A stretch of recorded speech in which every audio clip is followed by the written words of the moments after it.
오늘은 요한복음 9장을 시작하려고 합니다. 지난 시간까지는 그 요한복음 8장을 우리가 모두 다 공부를 했습니다. 요한복음 8장에서는 영적 아버지에 관한 진리를 예수님께서 많이 말씀하셨습니다. 그리고 자기 신성을 직접적으로 드러내시는 말씀들도 많이 하셨고요. 중요한 구절들은 많이 봤죠. 오늘부터는 이제 요한복음 9장입니다. 성령님께서 이 날 때부터 소경이었던 사람의 이야기를 한 장에 걸쳐서 다루시고 있습니다. 대단히 관심이 깊으신 것이죠. 한 개인에 대해서 이렇게 관심이 깊으실 수 있을지, 예,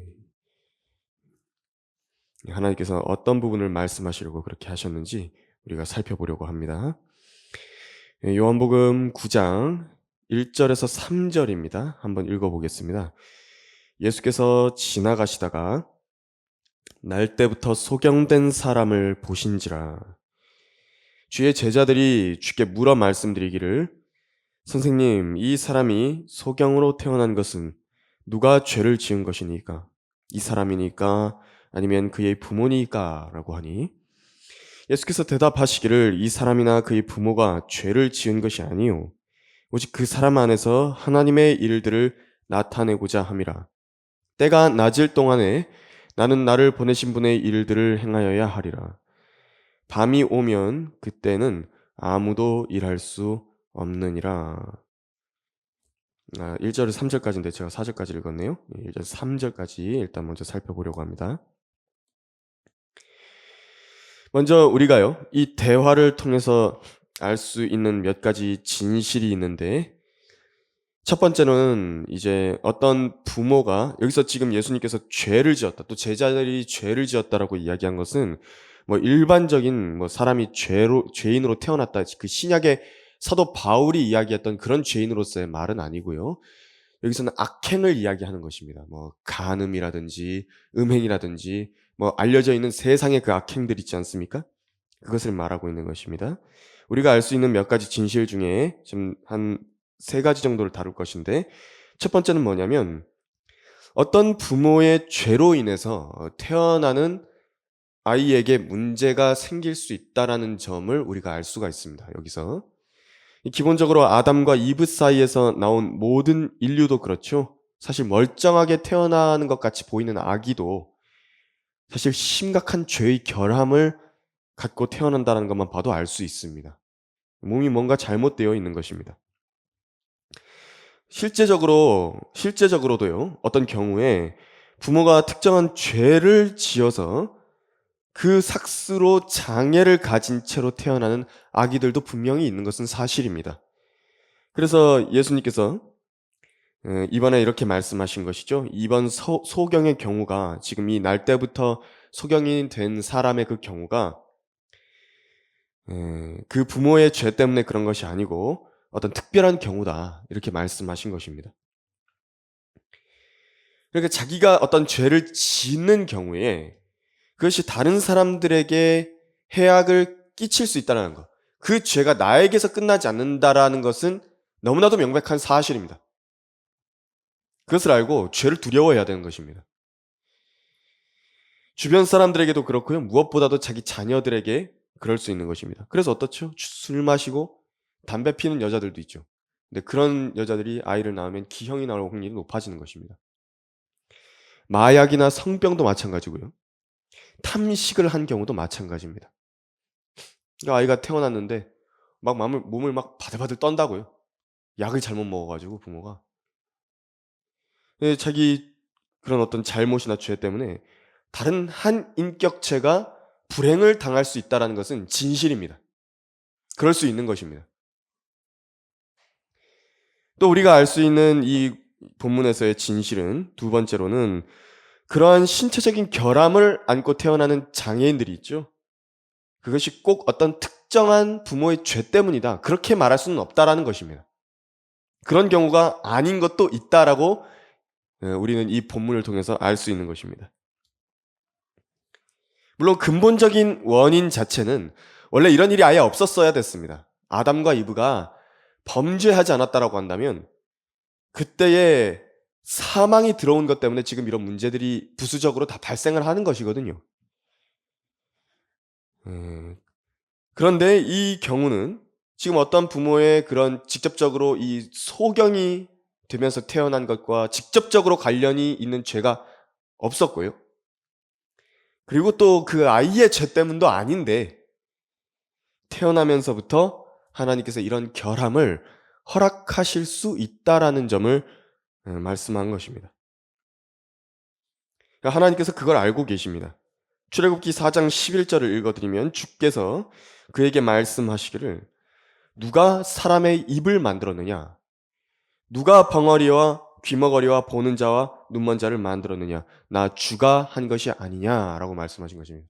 하나님께서 그렇게 하실 수 있습니다. 그런데 오해하지는 마십시오. 한 무신론자 유명 인사가 한 사람이 있었습니다. 벙어리인 아이들이 이렇게 자기 앞에 있었는데 그들 앞에서 이제 무신론 강의를 하고 있었습니다. 하지만 이 놀라운 일이 한 가지가 일어났는데요. 벙어리인 아이들이요. 하나님께서 살아계시다고 하는 성경적인 입장을 계속 고수하고 옹호한 것입니다. 그러자 무신론자 연사가 안달이 난 겁니다. 그래서 막 손짓으로도 이야기해보고 칠판에 답을 쓰고 지워도 보고 반복해서 이야기하고 그렇게 했는데 설득이 안 되니까 그 벙어리들이 설득이 안 되는 것입니다. 하나님이 계시지 않다. 이것을 설득시키려고 그러는데 설득이 안 되는 겁니다.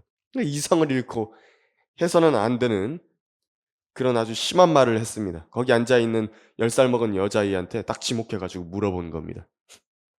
정말 하나님이 너희가 말하는 것처럼 사랑이 많으시고 능력이 많으시다면 어떻게 그런 하나님이 너희와 같은 아이들을 만드실 수 있냐? 소녀가 그 질문을 듣더니요. 지그시 웃으면서 칠판 앞으로 나왔습니다.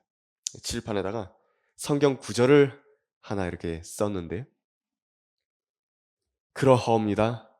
아버지시여. 이는 그렇게 하시는 것이 아버지 보시기에 선함이니이다. 마태복음 11장 26절 말씀을 거기다가 쓴 것입니다. 이 아이들은 하나님의 뜻이 무엇이고 하나님의 사랑이 무엇인지를 알았던 것입니다. 그러니까 육체적인 결함으로 인해서 때로는 하나님께서 더 영광을 받으시는 경우가 있는 것입니다. 이 온전한 몸을 가진 사람이 돌려드릴 수 없는 영광을 돌려드릴 수 있는 사람들이 있다고요. 그 가운데서. 사람이 자기 기준에서 그런 장애가 나쁘다고만 말하는 사람들을요. 이 죄인들이 하나님을 미워하는 죄인들이 가스라이팅을 해가지고요. 피해의식을 조성시킬 뿐인 것입니다. 셋째로 우리가 알 수 있는 이 본문에서의 진실은 죄인들인 사람들, 그들 자신도 죄인들인 사람이면서 다른 죄인들을 너무나도 쉽게 판단하는 본성을 갖고 있구나, 속성을 갖고 있구나 하는 점을 우리가 알 수 있는 것입니다. 그 2절처럼 제자들이 그렇게 예수님께 물었죠. 자기들은 저런 몸으로 태어나지 않았다라는 것을 보고 지금 죄인이라고 이야기를 한 겁니다. 그 사람 위에 서가지고 누가 도대체 죄를 지은 거냐고, 누가 죄를 지었길래 저런 벌을 받은 것이냐고 그렇게 이야기한 겁니다. 또 나중에도 이 본문에서 똑같이 나오는데요. 9장 34절에서도 바리새인들이 이 소경이 나중에 눈을 치유를 받거든요. 그때 그 소경을 세워놓고 그 이야기를 하는 것입니다. 아주 정죄하고 심판하고 판단하는데 뭐라고 해놓냐니까 네가 전적으로 죄들 가운데서 태어나서 우리를 가르치려고 하느냐. 자기들은 죄들 가운데서 태어나지 않았다는 겁니다. 몸이 깨끗하다는 이유로, 몸에 대해서 그런 하자가 없다는 이유로 죄인이 아니라는 겁니다. 이것이요 바로 영적 분별력이 전혀 없는 사람들입니다. 이런 사고방식은 누구의 사고방식이냐면 자연인의 사고방식입니다. 세상적인 사고방식입니다. 하나님의 사람들의 사고방식이 아닙니다. 하나님께 속해 있는 일들을요 판단을 하려고 그러는데 세상이 보는 관점으로만 판단하려는 사람들이 바로 바리새인들입니다. 하나님께서 보시기에는 결함을 갖고 있는 것은 그들이나 이 소경이나 마찬가지거든요. 하나님께서 보시기에는. 근데 더 누가 드러나는 쪽에 그런 결함을 갖고 있냐? 그 문제인 거지. 영적인 부분에 있어서 결함은 똑같습니다. 그런데 그들은 그것을 알지 못하고 눈에 보이는 것으로만 판단한 것입니다. 이 세 구절만 보더라도 얼마나 하나님 앞에서 자신의 판단 그 자체를 잘 심판해 봐야 하는지 알 수 있습니다. 우리는 쉽게 누군가를 판단하죠. 누가 아프다든지 병에 걸렸다든지 해악을 당했을 때에 그것을 무조건 불행의 어떤 운이 나빴다라든지 뭐 어떤 사람이 행한 악행 때문에 그렇다라든지 그 사람의 죄 때문이라든지 그 부모 탓이라든지 우리가 함부로 판단하는 것입니다. 그런 경우들이 있습니다. 실제로. 그렇게 하는 것을 좋아하면 안 됩니다. 잘못 판단할 수 있는 것입니다. 이제 나중에 하나님 앞에서 드러나는 것입니다. 심판에서 완전하게 다 드러나는 것입니다. 이 지상에서는 사실 잘 드러나지 않습니다. 반대로요. 어떤 사람의 생애가 평안하고 순탄하고 재산이 번성하는 그 일들이요. 계속 지속될 수 있습니다. 그 사람이 아무런 이렇게 그 걱정 염려도 없는 것처럼 보이는 그 생애가 쭉 지속될 수도 있습니다. 실제로. 그런데 그 사람 위에 하나님의 진노가 머물러 있을 수 있는 것입니다. 그런 경우도 수없이 많습니다. 성경에도 그 예가 직접적으로 나오죠. 로마 카톨릭에 대한 하나님의 분노와 진노가 어디 나오냐니까 요한계시록에 직접적으로 나옵니다. 그런데도 대환란까지 남아있지 않습니까? 이제 앞으로 대환란이 오거든요. 그 전에 우리는 다 하늘로 들려 올라가지만 우리는 이제 휴거가 되는 것입니다. 그 이후에 이제 이 땅에는 대환란이 있다고요. 근데 그 대환란에 관한 예언 중에서 이제 로마의 7 언덕 위에 세워진 그 창녀, 종교 집단, 그들을 가리켜서 지금 요한계시록에서 말씀을 하신 게 있는데 그때까지도 로마 카톨릭이 있는 것입니다. 또 얼마 전에 또 다룬 부분이지만 북왕국 이스라엘에 세워졌던 그 단지파의 사이비 혼합 종교도요. 이스라엘이 사로잡혀가는 그 날까지 700년이 넘게 존속이 되는 겁니다. 그러니까 단순하게 딱 물을 잘라버리듯이 아직 심판의 날이 오지 않은 상황에서 누군가의 생애에 임한 징계라든지 불행을요. 그렇게 막 쉽게 판단할 수 없는 것입니다. 욥의 경우도 마찬가지였습니다. 욥도 자기의 어떤 죄로 인해서 심판받은 게 아닌데 그런데 가족과 건강, 재산 그 모두 다 잃어버린 겁니다. 그리고 그 친구들도 똑같습니다. 현자라고 불렸던 친구들인데 그들도 와서 보니까 너무 심각하거든요. 그래서 욥한테 너 저 때문에 그런 것이라고 그렇게 이야기한 겁니다. 하지만 그것이 욥의 죄 때문이 아니었고 하늘에서 일어나고 있었던 하나님의 도전 그리고 사탄의 고소 이 두 가지의 그 전쟁과 싸움으로 인해서 일어났던 시험인 것을 알 수 있는 것입니다. 명백히 나타났죠. 이것처럼 사람들은 땅에 있는 불행만을 보고서 쉽게 하나님의 역사를 그렇게 오해해버리고 잘못 판단해버리는 것입니다.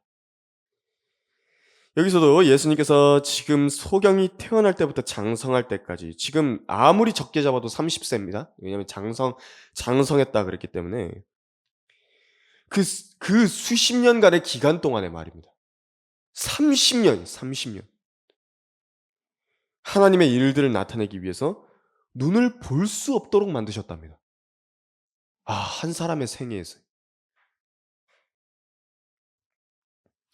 찬송가 작곡가였던 파니 크로스비라는 자매가 있습니다. 수백여 곡의 찬송을 작곡했죠. 그 평화로다. 그 찬송도 작곡한 분 아닙니까? 나의 눈이 빛난 진주문을 바라본다고 했던 그 찬송을 작곡한 그 자매 아닙니까?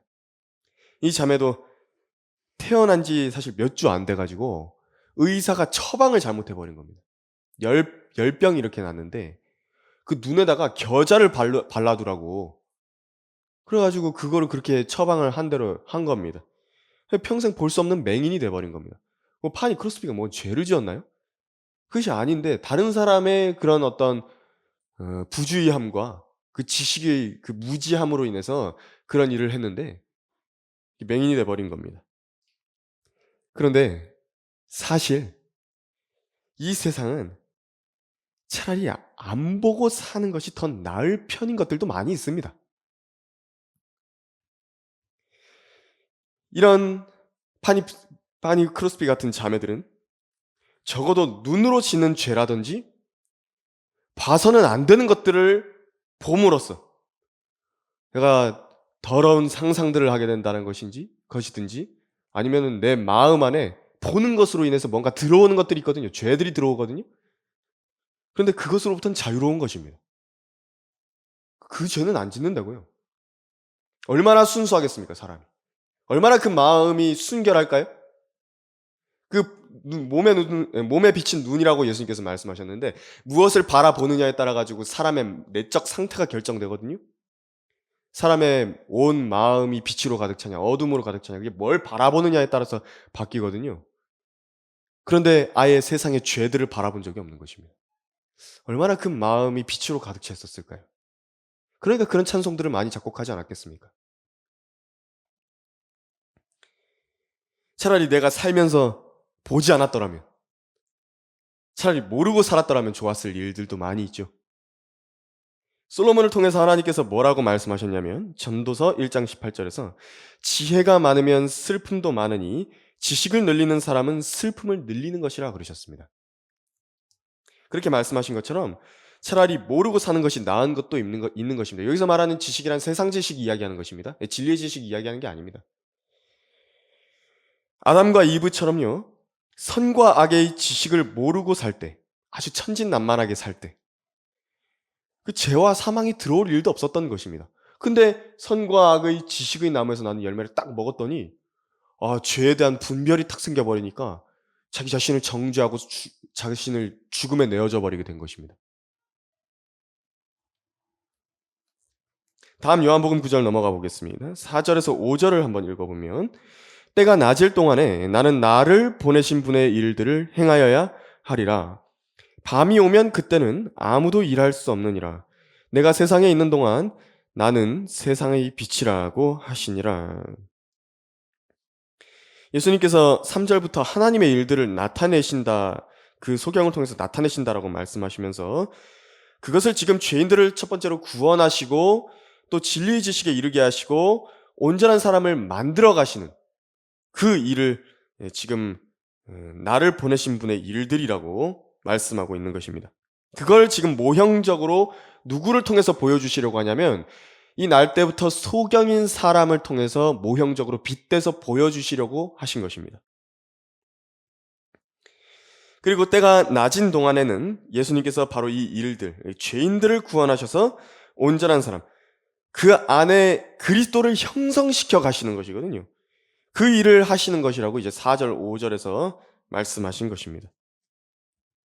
이게 때가 있습니다.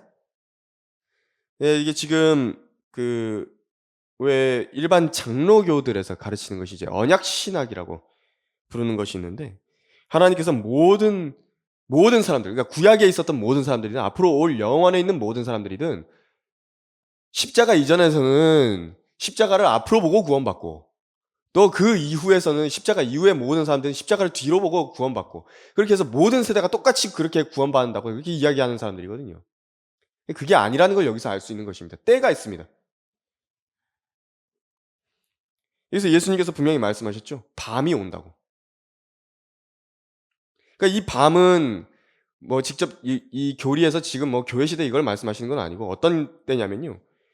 이제 그 일을 그치실 때가 있다는 겁니다. 예수님께서. 성경 자체가 지금 성령 하나님에 의해서 어떤 구간들을 나누고 계신 것이 보이죠. 나누신다고요, 지금. 그런 일이 있을 때가 있고 아닐 때가 있다. 그렇게 말씀하고 있는 것입니다. 그래서 구약에서는 구원받는 방법이 사람들 다루시는 방법이 따로 있죠.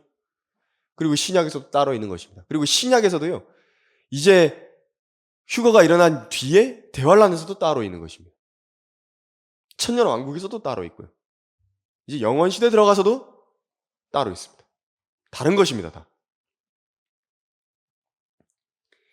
그러니까 이게 하나님께서요, 성경 자체가 성령 하나님에 의해서 어떤 구간들을 나누어 주고 계신 걸 자연스럽게 읽으면 아는 부분이거든요, 이게.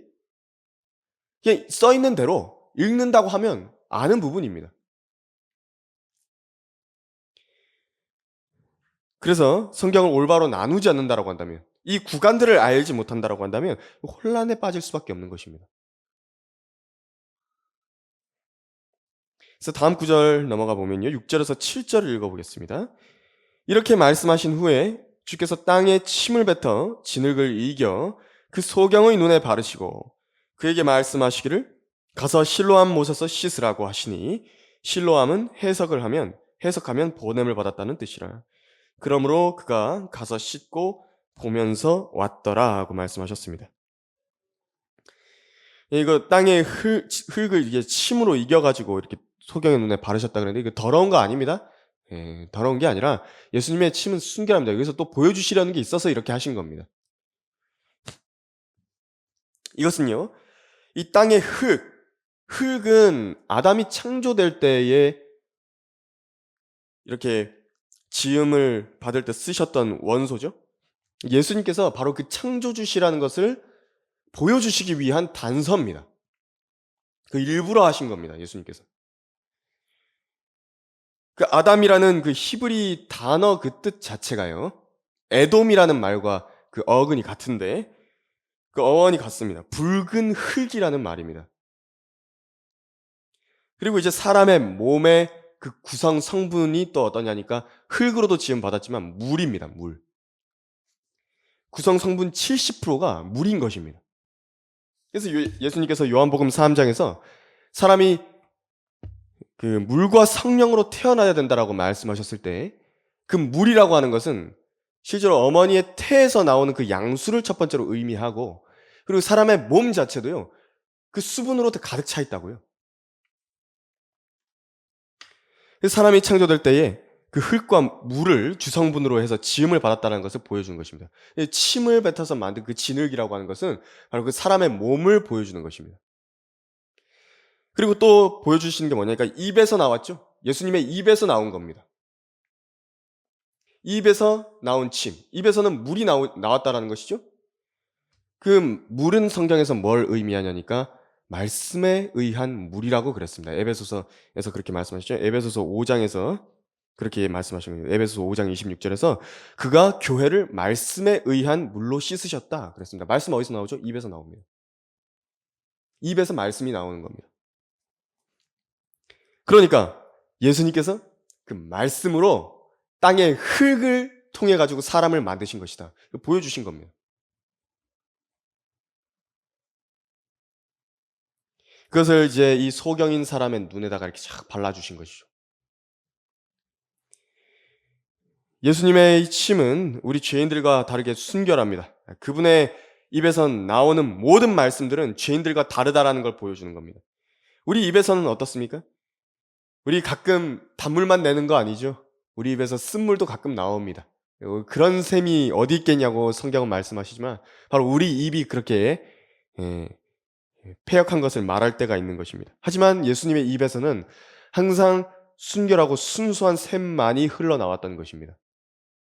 바로 그것을 보여주시는 겁니다. 그 실로암 못으로 보냈죠. 그 못 이름 실로암이라는 뜻 자체가 보냄을 받았다, 그 뜻인데, 이 성령 하나님께서는 언어 유희를 자주 쓰십니다. 성경을 기록하실 때 이렇게 쓰시는 경우들이 많이 있습니다. 이중적인 의미로 쓰신 겁니다. 뭐냐니까 그분 자신이 그 이전 장인 요한복음 8장에서 예수님 자신이 내가 아버지께로부터 보냄을 받았다 라는 말씀을 하셨고, 여기서는 그 보냄을 받으신 분이 또 소경을 보내신 겁니다. 언어 유희죠. 그래서 실로암이라는 곳에 가서 씻으라고 하신 것입니다. 소경은 무슨 일인지도 모르고 어리둥절했을 것입니다. 하지만 주님께서 시키신 대로 복종하고 실로암 못에 가서 씻었습니다. 그리고 세상에 날 때부터 소경이었던 사람이요. 보면서 오는 것입니다. 날 때부터 소경이었거든요. 그런데 보면서 오는 겁니다. 예수님입니다. 예수님의 기적입니다. 예수님께서 창조주 하나님이신 걸 보여주는 겁니다. 그러니까 하나님께로부터 자신이 보내심을 받은 분인 것과 동시에 자신이 또 보내셔서 소경들을 낫게 하는 분이신 것을 보여주신 겁니다. 아버지와 아들은 하나인 겁니다. 다음 구절로 넘어가서 이 8절과 9절을 한번 읽어보면요. 그때 이웃 사람들과 전에 그가 소경이었던 것을 본 사람들이 말하기를 이 사람은 앉아서 구걸하던 그 사람이 아니냐고 하더라. 어떤 사람들은 그 사람이라고도 하고 또 다른 사람들은 그 사람을 닮았다고도 하는데 그가 말하기를 내가 그 사람이라고 하더라. 그러니까 이게 말이 안 되는 이야기지 않습니까? 날 때부터 소경인 사람인데 어떻게 갑자기 보게 되냐 이겁니다. 이 사람 정말 그 사람 맞냐는 것이죠. 그리고 뭐 실제로요. 눈 쪽에 조금 문제가 있고 그러면은 이게 인상이 조금 바뀐다 그래요. 이게 그 눈매라든지 이런 것들이 좀 바뀐다고 해요. 그래서 아마 못 알아봤을 수도 있습니다, 실제로. 하지만 여기서는 지금 어, 너무나도 놀란 것입니다, 사람들이. 어떻게 이런 일이 있을까요? 예수님 그런 분이십니다. 소경은요, 성경에서 뭘 말씀하실 때 자주 쓰시는, 모형적으로 쓰시는 말씀이냐면, 거듭나지 못한 죄인을 보여주실 때 이제 소경이라고 말씀하시거든요. 자기가 거듭나기까지는 얼마나 큰 죄인인지 알지를 못합니다. 그리고 하나님의 관점과 또 하나님의 진리에 대해서 전혀 문외인 상태에 있는 것입니다. 영적 시력이요. 그래서 아주 깜깜해 버립니다. 당장 눈앞에 있는 것도 안 보인다고요. 그런데 복음에 순종하게 되면 어떻게 되냐니까. 그래서 복음에 순종한다는 게 뭐냐면 예수님을 자신의 구세주로 마음에 받아들이는 것을 말씀하는 것이거든요. 여기서 이 소경이 예수님께 순종을 했습니다. 근데 그 즉시로 이제 사람들이 보게 되는 것입니다. 영적 소경들도 예수님을 구세주로 믿게 되는 그 즉시로 눈을 뜨게 되는 겁니다. 그리고 사람들이 이제 그를 알아봅니다. 그 사람 도대체 과거에 어떤 사람인 줄 아냐고. 정말 그 사람 맞아? 이 사람 정말 그 과거에 그 사람이 맞는 거야? 놀라워하는 것입니다. 어떻게 사람이 그렇게 변할 수도 있지? 저도 구원받은 다음에 저희 이모부가 그런 겁니다. 어떻게 사람이 이렇게 변할 수가 있냐고. 그래서 3개월 딱 지난 다음에 다시 뵀거든요. 어떻게 사람이 이렇게 변할 수가 있냐고. 저한테 그런 말씀하셨던 기억이 납니다. 그 사람이 이제 시인하죠. 내가 그 사람이 맞다고. 내가 그 사람이었다고. 나는 이전에 그런 큰 죄인이었다고. 하지만 하나님의 은혜로 지금의 내가 되었다고. 그 나 같은 죄인 살리신이라는 유명한 찬송이 있지 않습니까?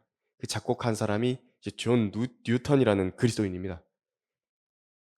그 사람이 이제 말하기를 이렇게 말했습니다.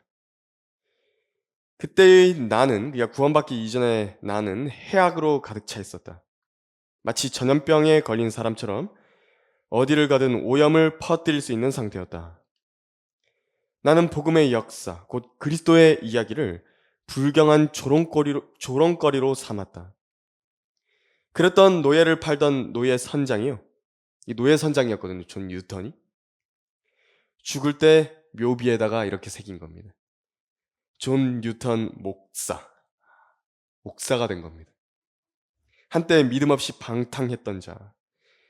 곧 아프리카에서 노예들을 나르던 노예선 선장이 우리 구주이신 예수 그리스도의 충만하신 은혜로 용서받고 보호받아서 오랫동안 그가 파괴하려 했던 그 믿음을 전파하고 설교하도록 임명을 받았다.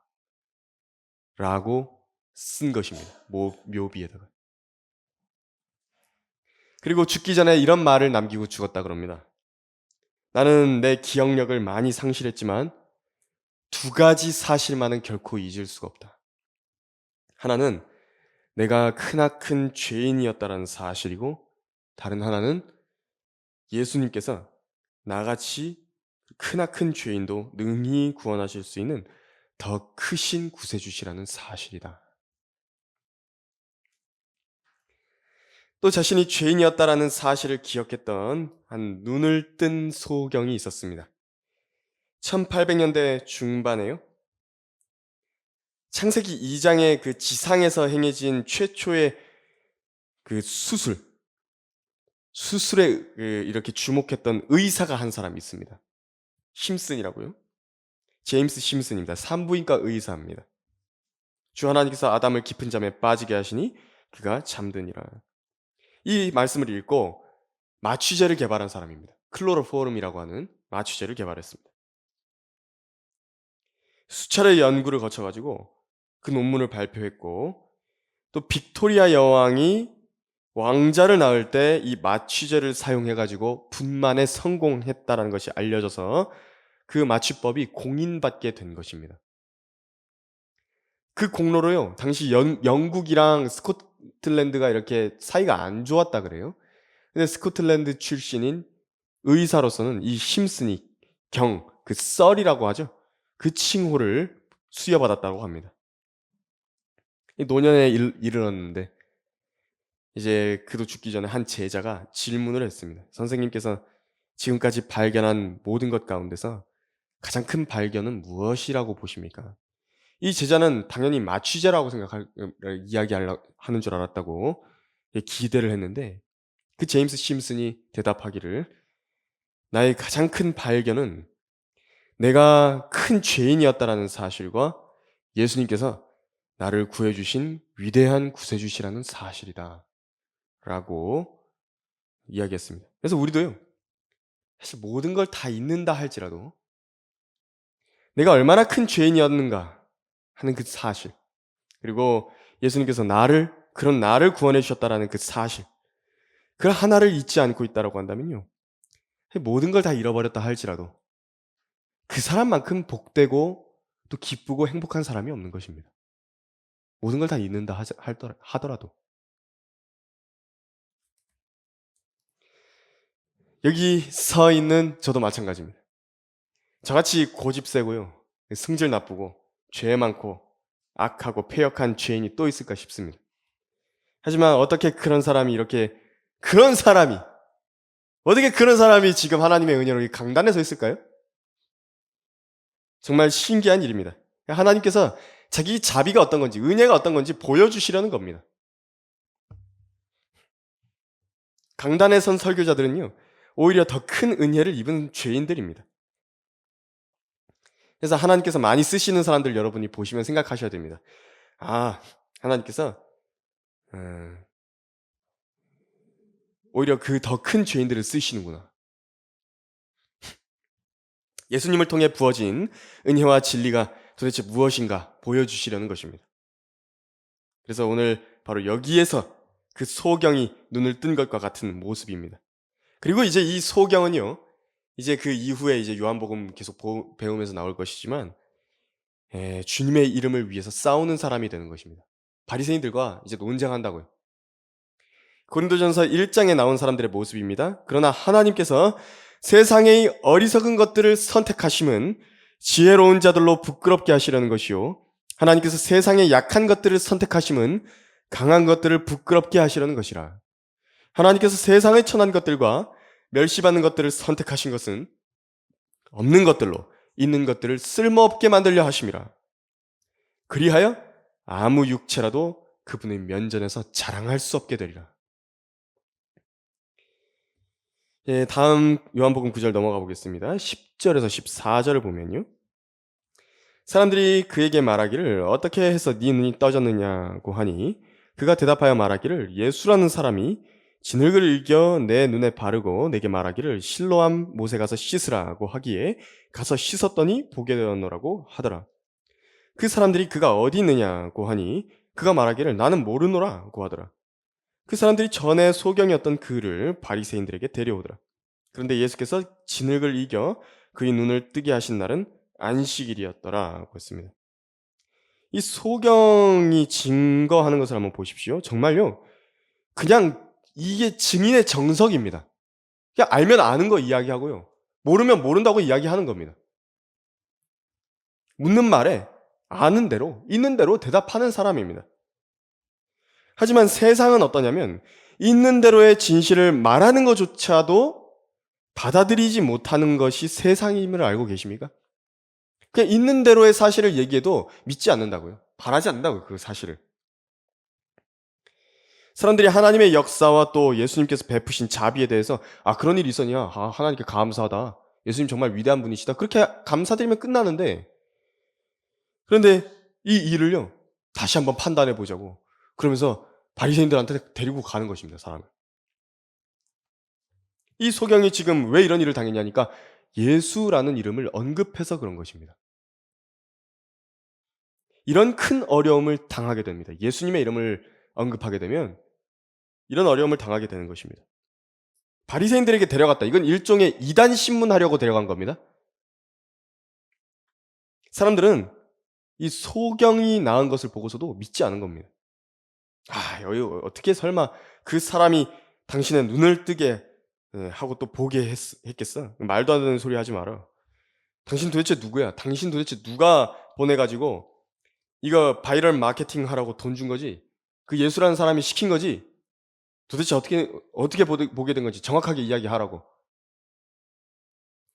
우리나라 이 국회에서 국정감사하는 모습과도 비슷하죠? 증인이 나와가지고 자기가 겪었던 일을 있는 그대로 답변을 하는데 원하는 정치적인 대답이 안 나오니까 계속 되묻는 겁니다. 계속 되물어요. 지금 이 소경이요? 바로 이 세상 한복판에 있는 우리와 같은 구원받은 죄인들을 예표하는 겁니다. 우리도 예수님을 구세주로 믿고 영접해가지고 변화받았거든요. 내가 구원을 받았거든요. 내가 그 이야기를 옆에 주변 사람들이 해주는데 정말 그거 예수님이 한 거 맞아? 예수님 정말 있어? 계속 그렇게 이야기하는 겁니다. 이 세상의 신인 마귀의 통제와 영향력 아래서 예수님에 대한 믿음을 놓아버리라고 계속 압박당하는 것입니다. 그래서 지금 14절에서 그 불길한 싸움이 예고되고 있습니다. 예수님께서 눈을 뜨게 하신 날이 안식일이었다. 이거는 아주 단골 주제죠. 주님께서 안식일에 기적들을 행하셔가지고 병자들에게 자비를 베푸실 그때마다 배척당하고 질책당하셨던 그 내용입니다. 생각해보면 안식일에 그런 기적들을 행할 수 있고 하나님의 능력으로 그런 일들을 행하신다라고 하면 그 사람이 도대체 누구겠습니까? 도대체 그 사람이 누구겠습니까? 안식일의 주 아닙니까? 안식일을 제정하신 분이기 때문에 안식일 안 지켜도 무방하고 안식일에 하나님의 능력으로 일을 행할 수 있고 하나님의 도우심으로 어떻게 그런 일을 하냐고요. 하나님이 안 도우시는데. 그런데 안식일인데 그 이해를 했으면 안식일을 어겨가면서 또 그 일을 했다 그러면 도대체 그분이 누구신 겁니까? 하나님께서 보내신 하나님의 아들입니다. 인정하기 싫은 겁니다. 그리고 예수님을 사이비 취급하고 있는 것입니다. 오늘 우리가 여기까지 요한복음 배우고요. 다음 시간에 더 이어서 공부하도록 하겠습니다.